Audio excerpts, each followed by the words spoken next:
him over Easter weekend. Trump announced the U.S. would withdraw from the Iran nuclear agreement. It was one of his signature campaign promises and a key aspect of President Obama's legacy. Here's a bit of what the president had to say Tuesday. The United States will withdraw from the Iran nuclear deal. In a few moments, I will sign a presidential memorandum to begin reinstating U.S. nuclear sanctions on the Iranian regime. We will be instituting the highest level of economic sanction.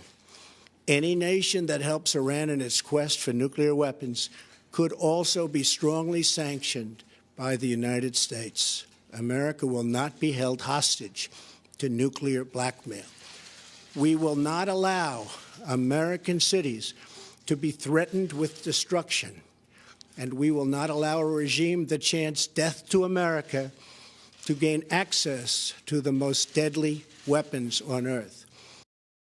Iranian President Hassan Rouhani slammed the U.S. for withdrawing. In a rebuttal moments after the president's speech, she said he'd ordered Iran's foreign minister to negotiate with the countries remaining in the deal. He also warned the country could soon, quote, start enriching uranium more than before.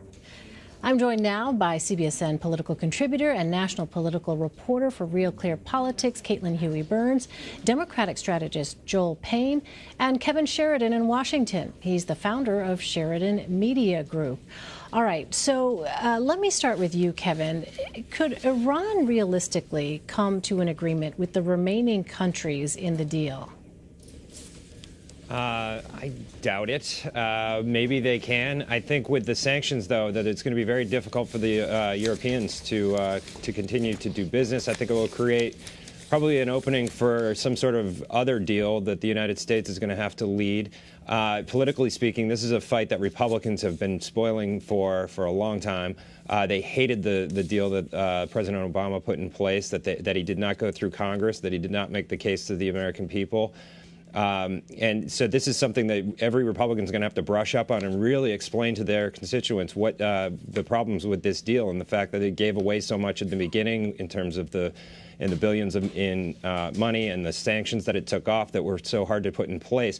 So they're going to have to make that case. They've got an uphill to climb with it, though, because the American people don't want anything that looks like we're headed towards war with Iran, obviously. But Iran has not delivered on its promise of becoming more liberal and using that money for economic development. So every Republican is going to have to start making that case very, very strongly. And Kevin, this was a signature campaign promise for President Trump. How will fulfilling it affect Republican voters heading into November?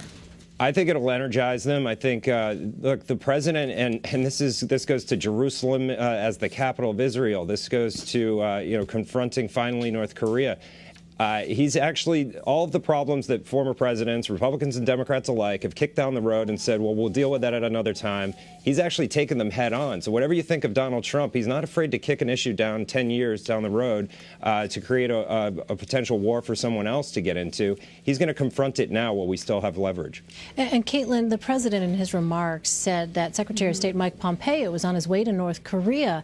Will pulling out of the Iran deal, you think, affect the North Korea summit that's about to take place? Well, the administration doesn't think so, but it does raise the question about the credibility of the United States when it comes to these kinds of negotiations. There was a lot of criticism of the president for, even though he campaigned on this, but doing it at the time that he did it and the way in which he hasn't really explained what will take place instead and what the kind of alternative routes are. Yes, sanctions reapplied, but what else, to Kevin's point, to kind of reassure Americans that everything is going to be okay when it comes to a nuclear possibility of nuclear Iran.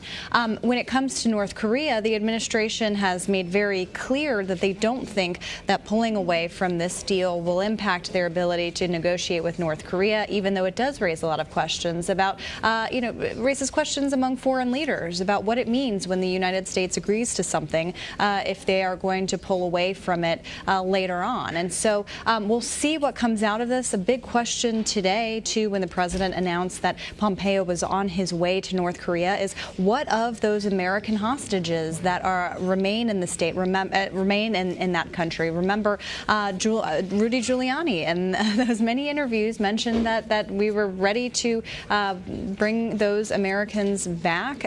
They would be released, and we haven't heard any updates from the White House on that. The president is saying kind of stay tuned, but that's also a big question mark about what the U.S. is getting out of these negotiations so far. Well, Joel, you had President Obama, along with European allies, expressing disappointment that the U.S. is withdrawn from the deal. How much of this you think was about undoing parts of President Obama's legacy? I think you nailed it right there.